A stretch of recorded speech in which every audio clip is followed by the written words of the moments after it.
Bem-vindos ao Estúdio IP News. Na edição de hoje, nós vamos conversar sobre segurança da informação no ambiente de computação em nuvem. O sequestro de dados tem preocupado muitos usuários e empresas. E nossos convidados de hoje vão nos ajudar a entender o modelo de operação dos hackers e como podemos nos defender de eventuais ataques. Nossos convidados são Cassiano Cavalcante, da empresa Amigo. Bom dia, Cassiano. Bom dia, tudo bem? André Alves, conselheiro da Trend Micro. Bom dia. Bom dia. E Carlos Cortizo, gerente de sistemas da Fortinet. Bom dia, obrigado pelo convite. Para entendermos qual é a especialidade de cada um, eles vão apresentar e contar rapidamente o que fazem e qual é a relação que eles têm com o mercado de segurança da informação. Cassiano, por favor. Obrigado. Bom, meu nome é Cassiano, eu sou um dos cofundadores da Amigo. A Amigo é uma empresa especializada em tecnologia inovadora focada no mercado de Israel. Eu trabalho há mais de 10 anos no mercado com tecnologias de Israel e vimos uma oportunidade porque eles são um grande celeiro de tecnologias, principalmente com foco na área de segurança. Então, o grande objetivo da Amigo é fazer com que essas tecnologias estejam disponíveis para, entre outras coisas, habilitar com que grandes empresas possam ir para a nuvem. Obrigada, Cassiano. André, por favor. Bom dia. Eu sou André Alves, sou conselheiro técnico na Trend Micro. A Trend Micro é uma empresa global de segurança, fundada em 1988. Hoje nós temos mais de 6.000 funcionários espalhados aí pelo mundo, sendo uma empresa completamente focada em segurança desde o início. Carlos, por favor.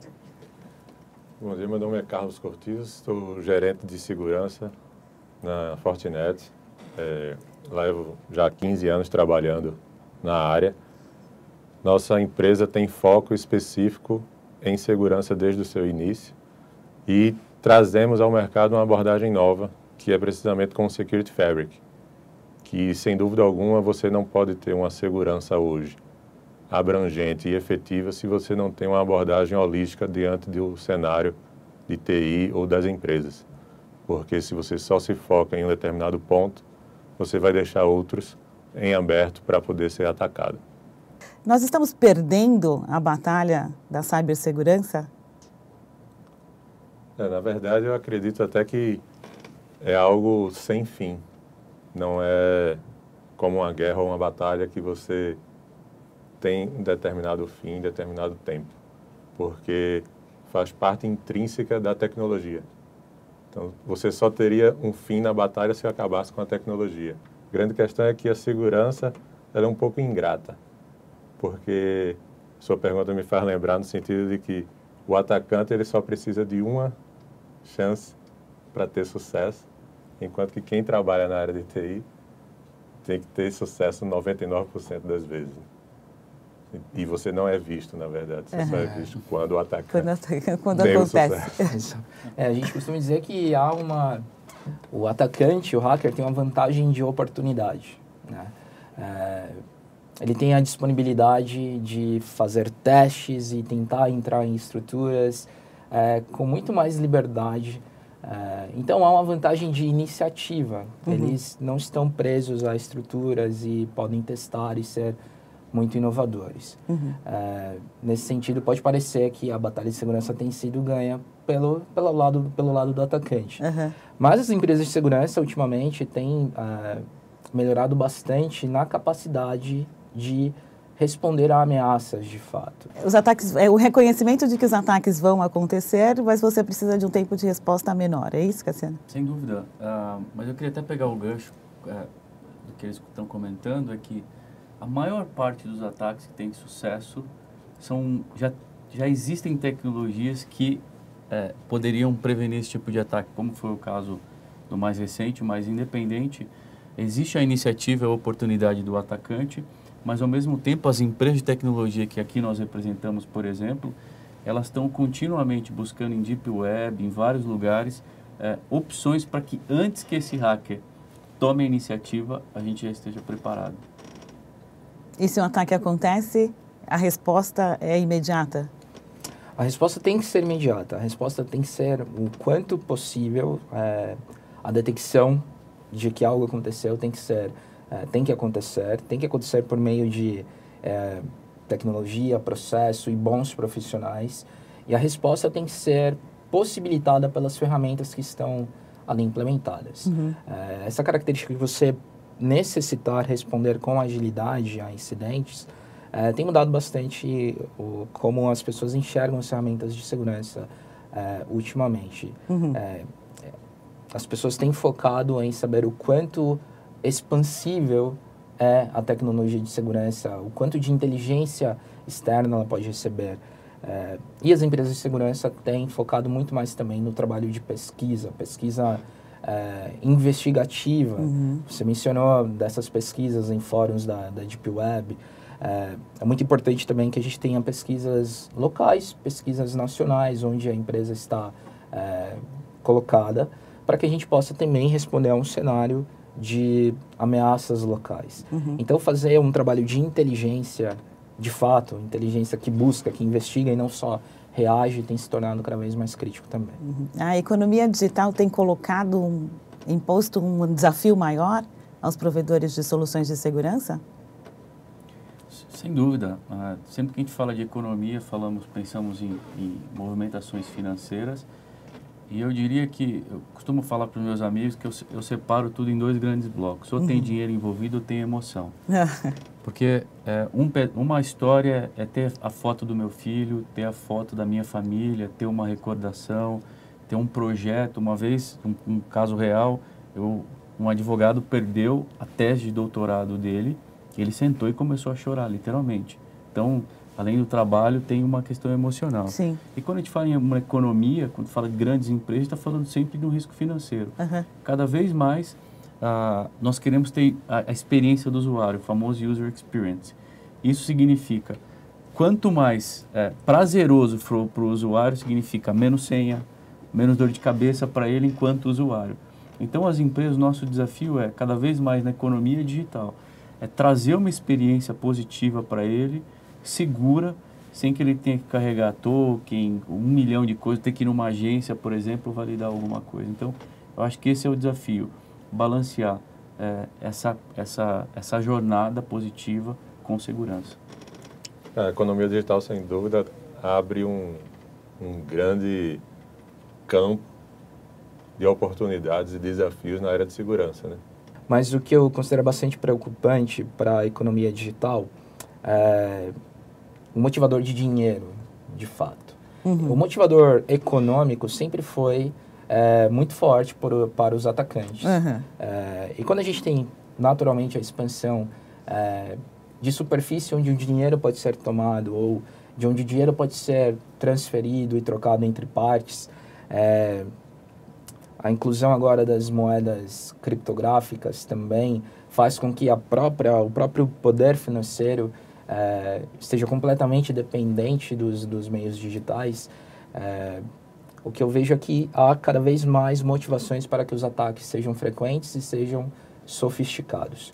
É possível relacionar a alta demanda por computação em nuvem com a necessidade de segurança? Eu acho que, na verdade, o contrário, né? A alta demanda por computação em nuvem vem, primeiro, pelo motivador econômico, pelo modelo econômico. A gente costuma dizer que a nuvem, a cloud, é tanto um modelo econômico quanto é um modelo tecnológico. As empresas veem vantagens competitivas e de custos em fazer migração para a cloud. Há uma inerente facilidade trazida com o modelo de cloud. Deixa as empresas mais ágeis. As empresas precisam ser mais ágeis para ser mais competitivas. Então, eu acho que o jogo, na verdade, é trazer as empresas de segurança como facilitadoras dessa migração. Semana passada, o responsável de cloud da Microsoft, ele deu uma entrevista na Forbes que dizia que se ele oferecer o serviço de cloud dizendo que é 100% seguro, ele estaria mentindo. Então, ia ser maravilhoso porque a empresa que oferece essa infraestrutura e esse serviço, consciente do fato de que a segurança ela precisa ir para a nuvem de qualquer jeito. A nuvem, sem dúvida, é um meio em que facilita muito a vida das empresas, os processos e os negócios, mas que precisa também ser levado em consideração a segurança dentro desse ambiente. Não é o fato de você jogar na nuvem que vai ser mais ou menos seguro. Inclusive, eu diria até tão seguro quanto. Sim. Porque se você tem uma solução dentro de sua empresa, sem ser na nuvem, considerada na nuvem, e não tem segurança nela, ela também está sendo exposta. É só a diferença entre como eu vou implementar essa segurança dentro de casa e como eu vou implementar essa segurança na nuvem. Mas os requisitos e as necessidades e riscos existem dentro de cada setor. Mas os contratos mais recentes tem uma predominância de solução de nuvem. Isso. Mais do que de soluções dentro de casa, não é isso? Exatamente. Sim, Agora, o cenário de segurança para a nuvem, como o Cortizo disse, não existe segurança própria inerente da nuvem. Claro que se você compara a segurança que existe para a infraestrutura, para o meio físico, do data center, dessas provedoras de nuvem, as certificações que elas possuem, ISO e outras tantas, se você é uma empresa de médio porte ou pequeno porte, existe sim uma vantagem de segurança já na migração para a nuvem, porque você vai estar se utilizando de todos esses meios de segurança que já foram colocados ali. Mas o modelo de segurança para a nuvem é um modelo compartilhado. A provedora de segurança, a provedora da nuvem vai te dar a segurança daquilo que ela pode, daquilo que faz parte da oferta dela. A partir do seu uso, o uso que você faz da nuvem, qualquer uso que você faça da nuvem, desde o sistema operacional até a sua aplicação, suas APIs, tudo que você coloca ali em cima, a segurança é de responsabilidade tua.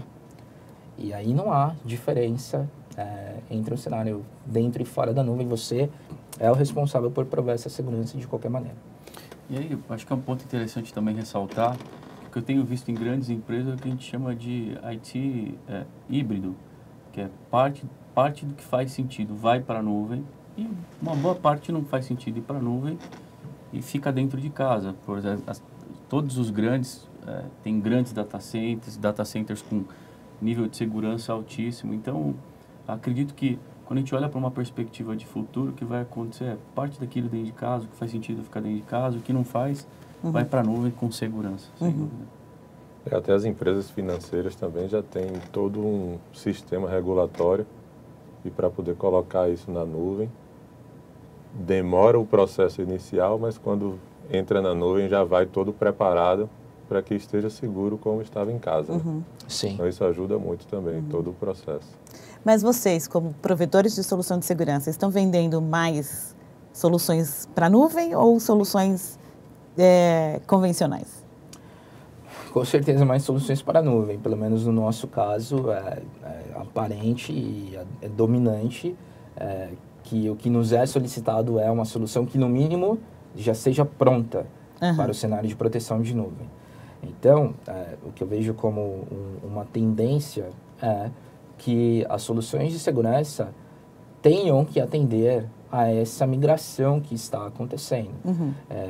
Eu não sei necessariamente em qual estágio, se é bastante avançado esse estágio de migração aqui no Brasil, mas eu entendo que sim, todas as empresas hoje têm se preocupado para que no mínimo as soluções de segurança possibilitem a ela um investimento que vai proteger o ambiente que não foi migrado para a nuvem e o ambiente que está na nuvem. E se houver ainda esse cenário de nuvem híbrida, data center interno e um data center numa nuvem pública ou privada, que eles não precisem ter métodos diferentes de gerenciamento da segurança para todo esse ambiente. No final das contas, também tem que ser efetivo do ponto de vista operacional a segurança desses ambientes. Precisamente a grande vantagem da nuvem, que vem como uma consequência da mobilidade, acredito eu, é que você pode acessar de qualquer lugar, fazer todo o processo que você faria preso dentro de entre aspas, né, preso dentro de um sistema ou dentro de um computador, dentro de um local, você poder fazer de qualquer lugar, de qualquer máquina. Não necessariamente só da sua, você já não precisa ter uma aplicação instalada, digamos assim, ou teria uma aplicação instalada para qualquer tipo de equipamento que você use. Essa é a grande revolução, né? E aí você tem que segurar tanto o caminho dos dados até a nuvem, como dentro da nuvem em si.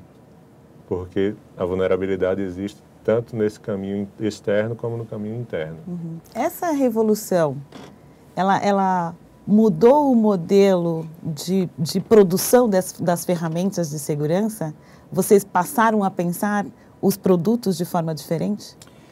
Só para você ter uma ideia, hoje, pelo menos 80% do nosso portfólio ou é para habilitar os clientes a irem para a nuvem, ou são soluções em nuvem.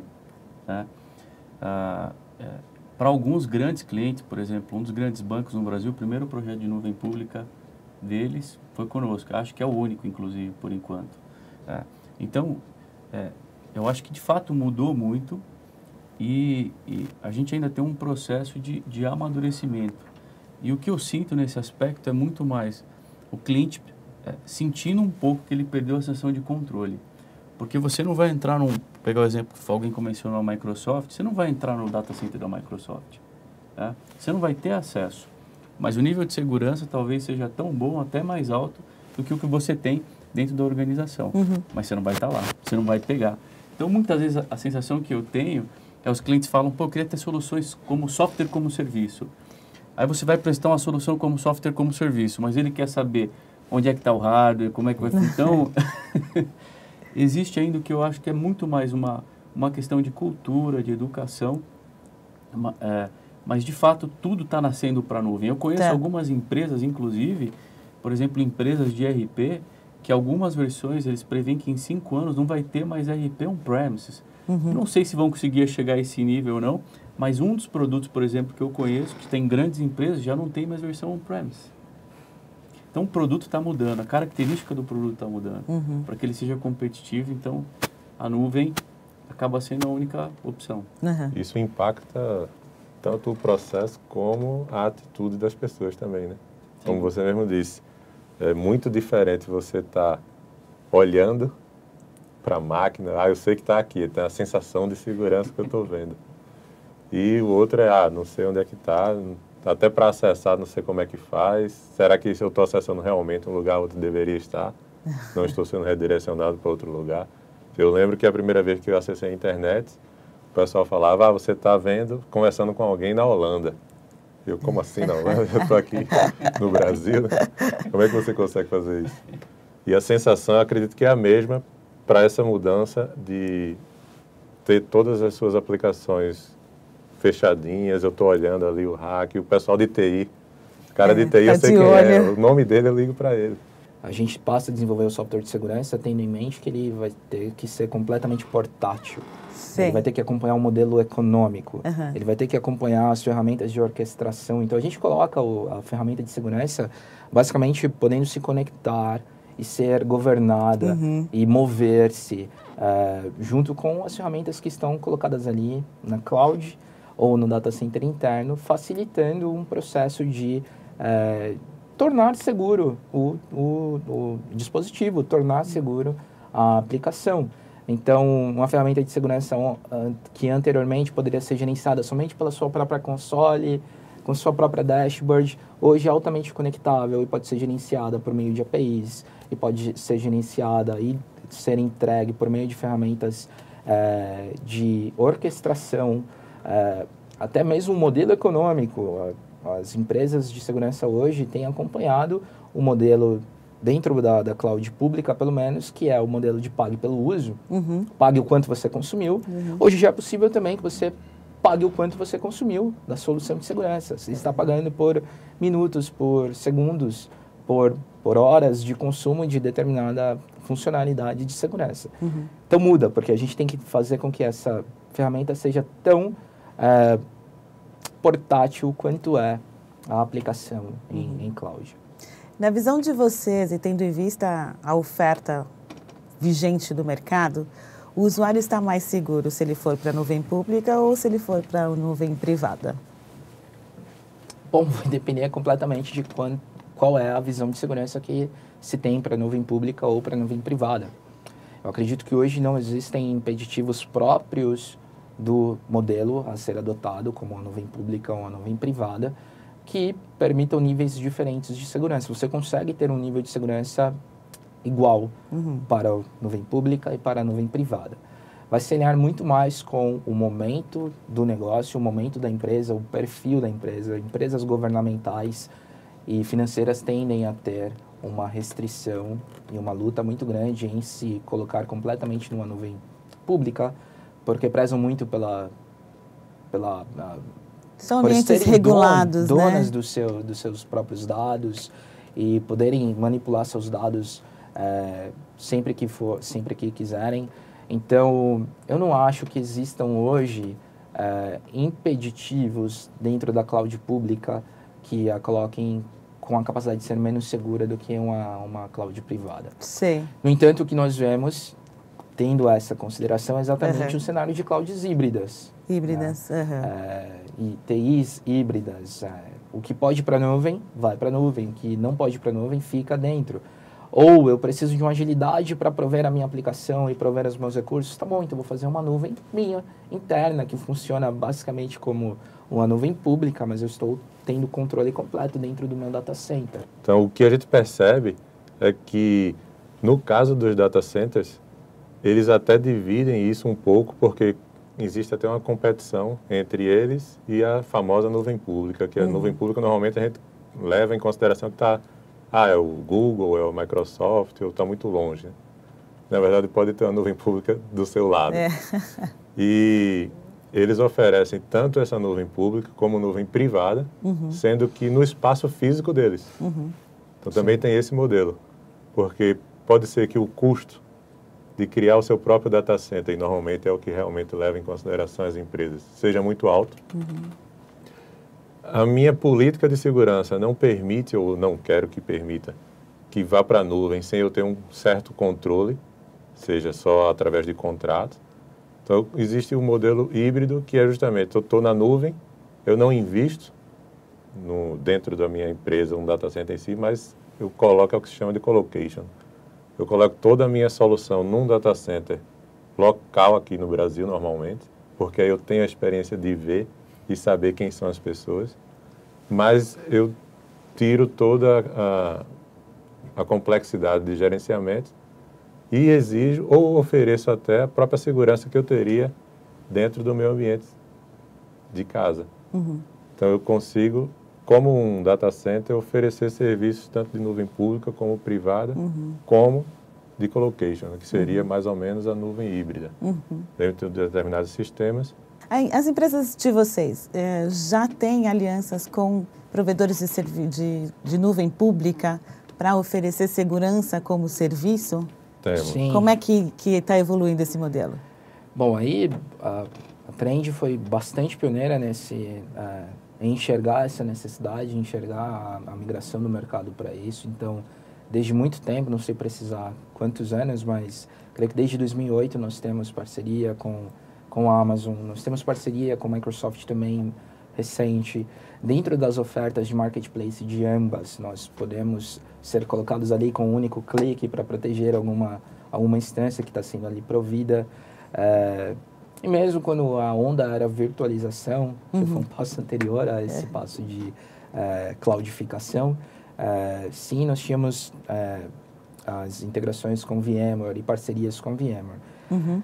Ter parceria com essas empresas é muito importante porque dá uma segurança ao cliente que a gente enxerga essa necessidade, a gente enxerga essa onda e com certeza estamos tentando nos adiantar a essa onda e deixar nossas soluções prontas para isso. Então, sim, temos essas parcerias há bastante tempo. É importante para o cliente, como o André estava mencionando, saber que vocês estão presentes ali no ambiente de nuvem pública? Se a gente pensa em nuvem pública, tem Google, Amazon, Microsoft, são os mais famosos. E se a gente pensar em nuvem privada, normalmente tem VMware, tem OpenStack, tem outras soluções. Sim. Que normalmente esses clientes já vêm e dizem, já perguntam logo na primeira reunião. Vocês suportam isso ou não suportam? Quer saber se você oferece segurança? Não. Quer saber se você está integrado com eles. Pensando em verticais, existem verticais mais vulneráveis que outras? A gente estava comentando que hoje todos os equipamentos estão conectados. Existem verticais mais vulneráveis? Eu acho que existem verticais mais atraentes do que outras. Por exemplo, eu pensando no setor de saúde. Se você tem acesso aos dados de saúde de uma pessoa, você tem a capacidade de traçar um perfil muito mais completo de um indivíduo. Você vai ter daquele indivíduo qual que é a sua idade, qual é a sua altura, seu peso, quais são os seus históricos de doença. Então, é um tipo de dado muito mais atraente para quem está fazendo a invasão para pegar informações das pessoas, para traçar perfis, para poder revender esse tipo de informação. Eu acho que o setor de saúde é, sim, muito atraente. E logo depois vem o setor de governo. Eu acho que o governo tem dados de todos os cidadãos, mesmo que eles estejam separados, estejam distribuídos. Aqui a gente sabe que existem registros que são somente estaduais, existem registros que são federais, mas o governo também tem dados bastante atraentes para os hackers. Então, eu acho que não é nem o setor mais vulnerável, é o setor mais atraente e, portanto, o setor mais vulnerável. Mais no final vulnerável. das contas, É importante reforçar que a fraude ela é migratória. Então, quando a gente pega um cenário em que algumas verticais estão mais frágeis, é para onde o hacker vai e, claro, sempre com viés econômico. No geral, o que tem essa movimentação é quanto eu vou lucrar com isso. Então, os bancos são muito bem protegidos e organizados, porque desde o princípio o dinheiro é o que ele guarda, só que a informação tem um valor. Como ele mesmo comentou, por exemplo, no setor de saúde, dado o tipo de doença, eu consigo traçar o perfil do indivíduo. Porque alguém de classe média alta, por exemplo, não vai ter uma doença que só vai ter numa determinada região. Então, existem várias formas de você se aproveitar daquela informação e monetizar aquela informação, além dos temas públicos, né? Alguém tem algum tipo de fragilidade e não quer ter isso exposto de maneira pública. Então, de fato, eu acho que existe as verticais, onde vão primeiro na área de segurança, no geral financeira, seguradora, tudo que está relacionado com dinheiro e tudo aquilo que vem depois. Mas o hacker vai sempre buscar a oportunidade daquilo que é mais fácil. Eu tenho uma pesquisa nos Estados Unidos que demonstra que o dado de saúde vale na Deep Web 10 vezes mais que o dado financeiro. Sendo que, normalmente, o que se coloca para o público é que o que dá um impacto maior, até pela penetração também da tecnologia dentro de cada vertical, é que o dado financeiro é mais vulnerável ou mais atraente, né? Porque roubou 500 milhões de cartão de crédito e por aí vai. Isso chama muita atenção. Mas o valor em si do dado é muito maior no caso da vertical de saúde. Apesar de que eu também acho que tudo depende do momento e também da atração de que cada grupo de hacker está interessado. Porque apesar de que não necessariamente em todo momento a gente escuta notícias de várias verticais, a todo momento existe um grupo de hacker interessado em dados de saúde, interessado em dados de finanças, interessado em dados do governo. Porque a motivação que envolve cada grupo desse muda. Apesar de estar sempre com o financeiro envolvido, às vezes existem, principalmente quando a gente fala de governo, existem motivações de retaliação, ameaça. Se for falar do setor financeiro, existe mais diretamente um viés financeiro entre desse ataque e a defesa. Mas o setor financeiro é engraçado, porque se eu penso no varejo, que é onde normalmente saem as maiores notícias de ataque, estão relacionadas com o setor financeiro. Mas sai pouca coisa relacionada com um banco, com uma seguradora ou com alguém que trabalha diretamente, porque precisamente como o nosso colega falou, esse pessoal já nasce com a necessidade de oferecer a segurança porque trabalha com dinheiro direto. Então, tudo depende, eu acredito, do grupo de hacker que a gente esteja analisando. Ter esse contexto, ter em mente que existem diferentes grupos de hackers com diferentes motivações, é muito importante. Mais recentemente, ainda mais importante. A gente publicou uma pesquisa ainda essa semana, onde a gente investigou um grupo de hackers russos, cujo propósito era fazer manipulação política. Então, eles vendiam serviços como, por exemplo, Vocês conhecem esses sites, por exemplo, de assinaturas, abaixo assinado, para determinadas causas. E essa campanha russa, esse grupo de hackers russos, vendia número de assinaturas de pessoas reais para determinada causa. E a motivação é basicamente uma motivação política, uma motivação de, poxa, eu já tenho tantas pessoas por trás dessa causa, vou apoiar essa causa também. E mais recentemente o termo fake news tem se tornado muito comum. Então, plantar notícias falsas para determinadas audiências tem se tornado uma especialização de alguns grupos de hackers também, que obtiveram, por meio de outras campanhas, o perfilamento das pessoas, de qual o alinhamento ideológico dessas pessoas. E o que a gente tem notado, na verdade, é que como você hackearia uma eleição? Isso ficou bem em voga agora com a última eleição americana e essas acusações de hacking de eleição. A gente acha que é mais fácil você hackear a mente das pessoas, hackear a informação que é disponibilizada para as pessoas e movimentar emocionalmente o alinhamento das pessoas, do que você entrar dentro do sistema de votos de um determinado país. Não é só mais eu tenho um faro, um antivírus, um sandbox ou qualquer coisa. Quem realmente se dedica à segurança... Os pesquisadores. Os pesquisadores, etc., eles vão começar a fazer algo muito mais contextualizado e focado do que abrangente como era antes. Antes eu tenho um antivírus. Mas se eu for pensar na empresa, ou numa eleição, se eu for um governo, qualquer setor parecido, o ataque está sendo totalmente direcionado. A motivação é uma, o objetivo é outro, a forma de atacar é outra. Então, se você, como uma empresa de segurança, não desenvolve uma inteligência do que acontece dentro de cada setor, em termos de vulnerabilidade, motivação e tendências, você não vai conseguir ter uma segurança efetiva. Né? Mas o que aconteceu na questão do FGTS, então? Vocês perderam o timing? O FGTS, o incidente foi basicamente que colocaram páginas falsas, certo? Para que as pessoas inserissem ali os dados do FGTS. Bom, na verdade, eu acho que o timing de saber que aquilo aconteceria, porque era uma coisa pública e de alto interesse público, de fato, com certeza, eu acho que todos os fabricantes já estavam com as anteninhas ali bem conectadas. Mas ainda há um outro passo, que é o passo de orquestração e colaboração com as autoridades. Sei. Isso é um setor, isso é uma área bastante frágil, porque hoje, se você parar para pensar bem, às vezes as empresas de segurança com seus times de pesquisa têm capacidades até melhores do que os departamentos policiais hoje, que estão nos modelos mais antigos de investigação por meio de detetives na rua e tudo mais.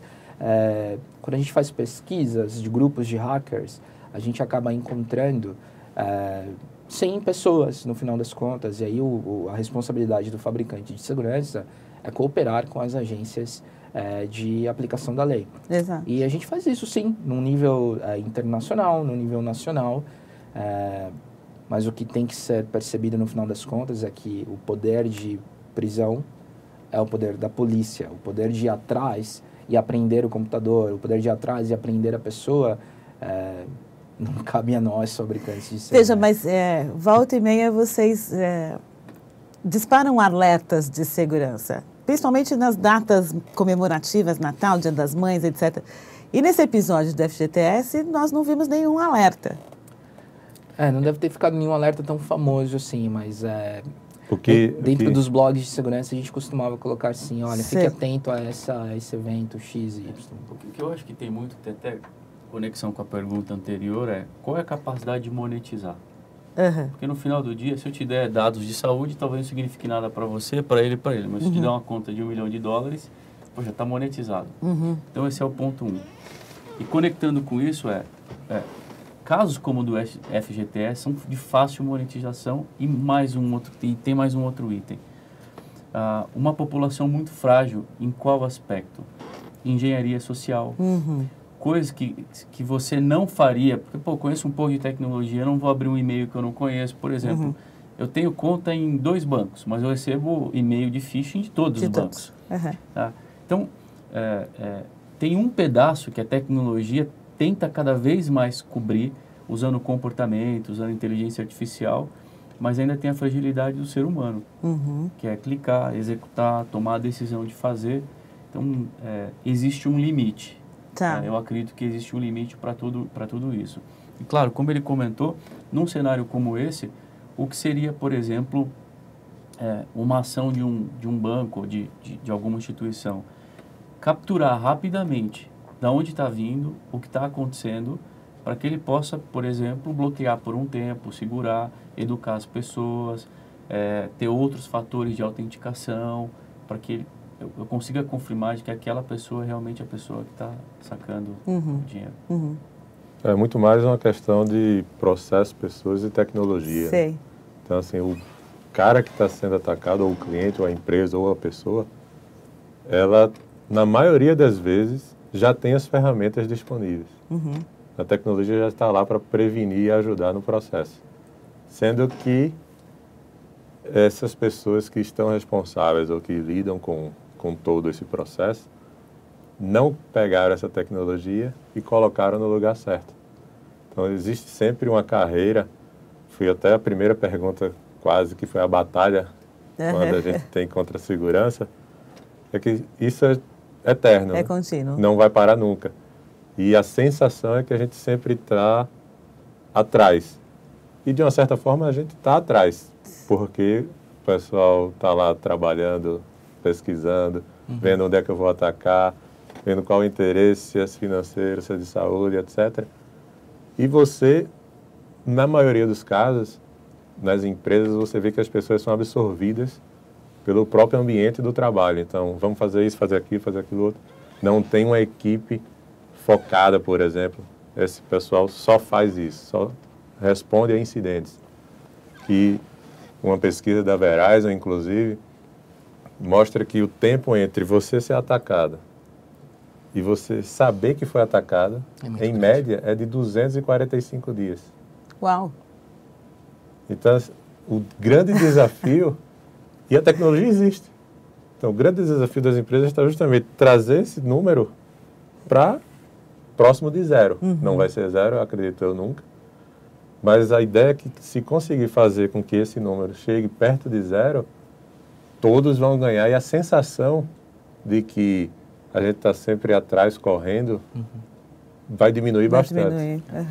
E aí que a gente está falando, principalmente de ataques que, por exemplo, o WannaCry que aconteceu, está falando de um negócio muito básico. Assim, um malware simples, um código com pouca robustez, eu até diria. Existem governos que hackeiam. Por exemplo, eu trabalho com times de inteligência que detectam, por exemplo, um ATP, um processo de intrusão que às vezes não levam 245 dias. O processo pode levar anos. Porque para eu garantir que eu estou lá dentro, que eu vou conseguir uma credencial e vou fazer todo o processo e ser detectado, vai ser um processo bem lento. Então, estamos falando aqui, às vezes, de diferentes níveis de ataque. Você mencionou o WannaCry e eu queria que vocês comentassem. O WannaCry foi um divisor de águas nessa área de segurança? Eu não creio que tenha sido um divisor de águas em si. O WannaCry é uma manifestação dos nossos tempos. A cobertura que se deu ao WannaCry só se daria mesmo em 2017. A gente teve ataques anteriores, talvez mais destrutivos ou de maior abrangência. Já me vem à mente o Conficker lá em 2008, que no mínimo deve estar no mesmo patamar de abrangência que o WannaCry teve. Só que a cobertura e a percepção pública não eram nem perto do nível que nós temos hoje. O que é interessante em relação ao WannaCry, que a gente vai ver cada vez mais frequentemente, temos que ficar atentos a isso. Nosso amigo comentou sobre o uso de agências do governo para fazer hacking, para fazer investigação. A ferramenta, a vulnerabilidade que o WannaCry explorava, era uma vulnerabilidade que foi vazada de uma agência de governo americana, e um grupo de hackers hackeou a agência de hacking americana e conseguiu soltar essa ferramenta para domínio público. Inclusive, posteriormente a isso, tentou fazer leilão de um novo conjunto de ferramentas, de novas ferramentas que devem estar em uso até hoje. Então, o cenário que nós temos hoje nós temos um cenário, sim, de cyberguerra, de cyberespionagem. Existem pessoas dentro de governos e governos grandes que são responsáveis por fazer campanhas de reconhecimento, campanhas de levantamento de inteligência. E para isso, como a gente tem cada vez mais os dados em computadores, em dispositivos de informação, parece que a gente está até nos anos 80 falando assim, né? Os dados estão indo para os computadores. Na verdade, o que não está hoje dentro de computador? Eu lembrei do vírus Madonna. Não sei se você lembra, mas ele vai lembrar com certeza. Mas o que chama atenção no WannaCry, por que ele ganhou essa popularidade? É o vetor de transmissão. Se eu fosse um hacker, por exemplo, quisesse lesar o maior número de pessoas, eu teria feito aos poucos.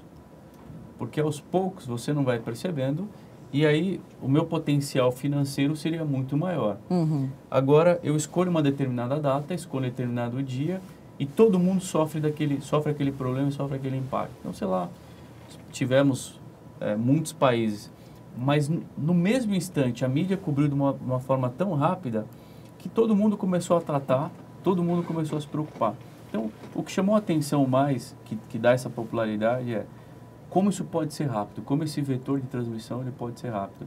Agora, como o colega mencionou também, tivemos muitos outros casos que foram muito mais perniciosos ao longo do tempo. Aos poucos.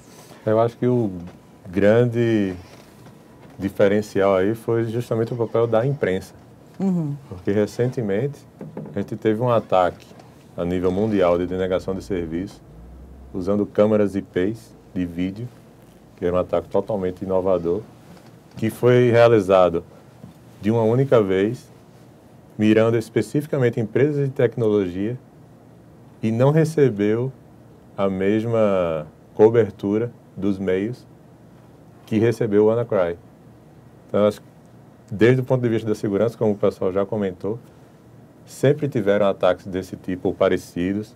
É um ataque que é relativamente diferente pelo fato de que agora é um sequestro, né? Então isso mexe até no emocional e no psicológico dos usuários, né? Eu estou sendo sequestrado. Como é que é? Estão me roubando algo. Exato. O sequestro, e vão pedir resgate. Exato. Ele tira algo de você, né? Não é o seu dado, é seu. Tem um fator psicológico e emocional aí. E acredito que a imprensa deu essa notoriedade que ajudou bastante a difundir, inclusive com que as pessoas e as empresas comecem a olhar a segurança ou a possíveis ataques dessa forma de uma maneira mais séria. Porque agora, inclusive, já saiu um novo tipo que é o ransomware, que é o tipo de ataque que aconteceu, né? Como um serviço. Então, para usuários Mac, quem tem computadores da Apple, já tem um serviço de ransomware que ataca o computador, quem tem esse computador. Ou seja, você não precisa nem mais ser o hacker. Você, como uma pessoa qualquer, se quiser fazer uma maldade com alguém, contrata o serviço na nuvem de ransomware que alguém vai ser atacado. Então, assim, toda essa visibilidade que vem acontecendo ajuda muito desde o ponto de vista das empresas de segurança, porque finalmente elas começam a ter um protagonismo dentro da sociedade, dentro das empresas, que já vinha sendo trabalhado há um certo tempo, e também faz com que os usuários e as empresas coloquem a segurança como uma prioridade dentro de qualquer atividade que vai ser realizada com tecnologia. Nosso tempo já acabou, mas eu gostaria que vocês, para finalizar, dessem dicas para usuários que hoje já não são mais só usuários, são empresas e usuários, de como evitar o sequestro de dados. E se pudessem fazer essa relação com o cloud computing, acrescentaria ainda mais. Ok. Bom, eu acho que o que mais ajuda é a postura de segurança, a postura natural que uma pessoa deve ter. Uma pessoa não convida um desconhecido para dentro de casa. Isso não acontece. Você vai convidar alguém para dentro da sua casa quando você o conhece, no mínimo há um tempo. Então, quando você receber um e-mail de alguém que você não conheça, com um link para um site que você não conhece, não clique para descobrir. Tenha a desconfiança como o padrão. Desconfiança como padrão ajuda muito, muito, muito. E o que eu diria também é que dentro do cenário de cloud, para os usuários finais,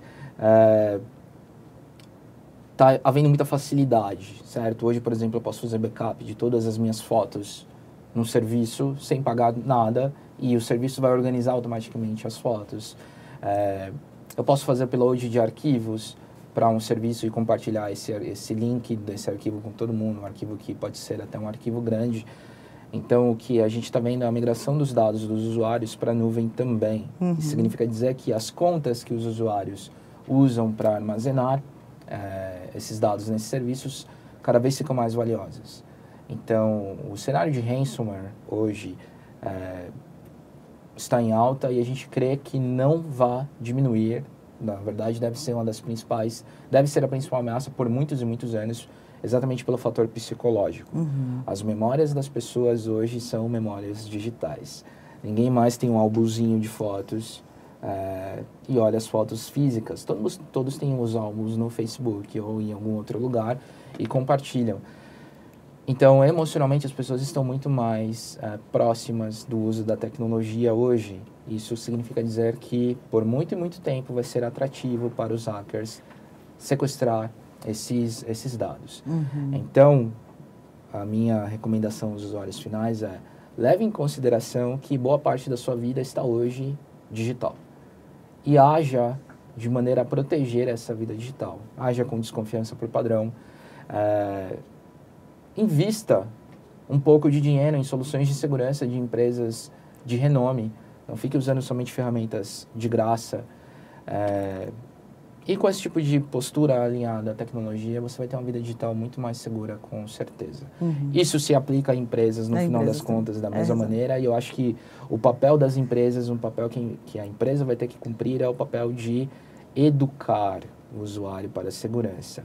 A empresa tem uma grande vantagem de poder educar o usuário para que ele, no seu dia a dia, dentro da empresa, não coloque a empresa em risco. Então, é quase como se fosse uma obrigação do usuário não colocar a empresa em risco. E se ele aplica essa postura também para sua família, então imagine um pai que receba uma instrução de segurança dentro da empresa, chega em casa e fala: olha, meus filhos, é assim que a gente tem que acessar a internet aqui dentro de casa. E esse papel educacional, acho que cresce e nasce dentro das empresas também. Maravilha. Eu, particularmente, eu tenho todos os meus dados na nuvem, não tenho absolutamente nada na minha máquina. Eu aprendi uma coisa que é: o cofre não pode custar mais caro do que ele guarda, daquilo que ele guarda.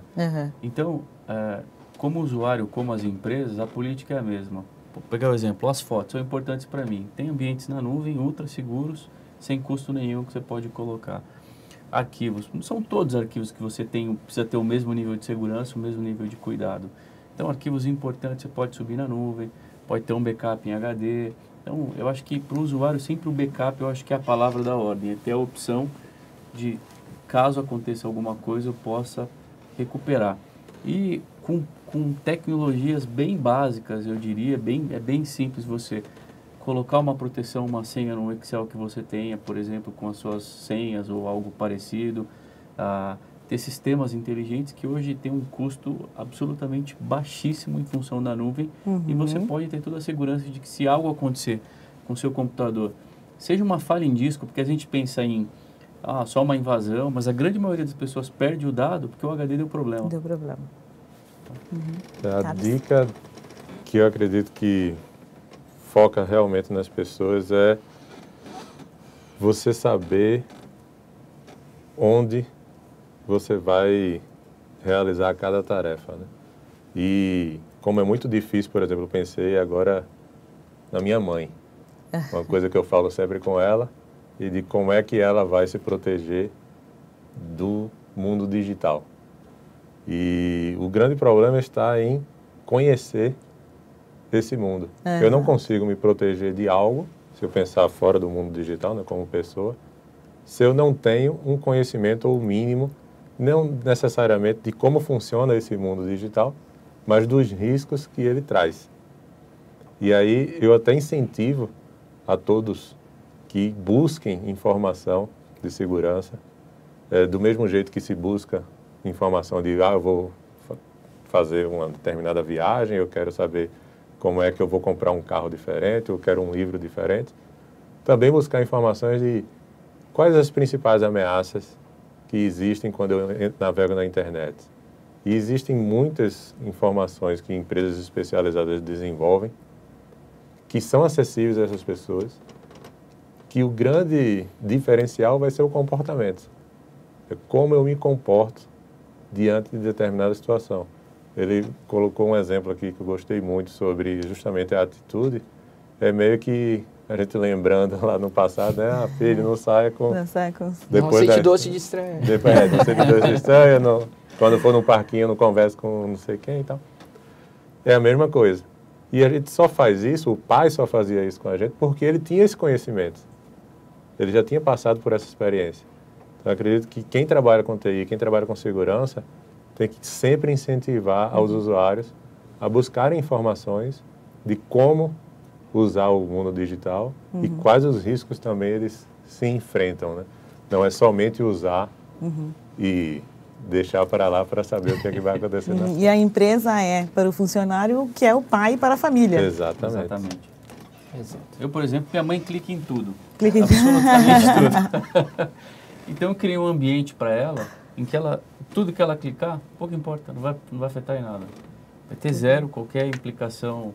O pessoal pode dar um pouco de dor de cabeça, instalou alguma coisa que depois alguém vai ter que ter um trabalho, mas apesar de tudo, dá para criar ambientes seguros, como ele comentou, cada tipo de pessoa, cada perfil. Estou pegando o próprio cenário em relação às empresas. Dependendo do tipo de trabalho que a pessoa faz, se ela perder aquele ambiente, ela não perdeu nada. Se tivesse um WannaCry lá, como muitas aconteceram, não teve nenhum grande impacto. Agora, dependendo de onde a pessoa está, dependendo do nível de informação e o que ela tem, aí tem que ser um processo mais rigoroso. Eu li um livro uma vez que o título era O Ócio Criativo.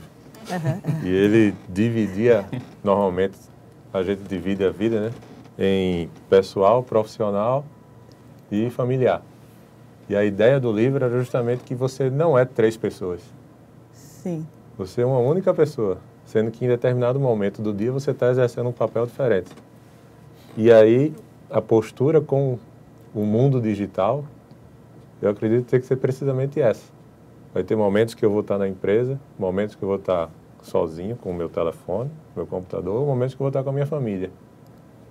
Independente do que eu esteja fazendo, a minha postura em relação a como eu me relaciono com esse mundo digital tem que ser a mesma. Eu tenho que conhecer tanto as facilidades dele como os riscos que ele traz.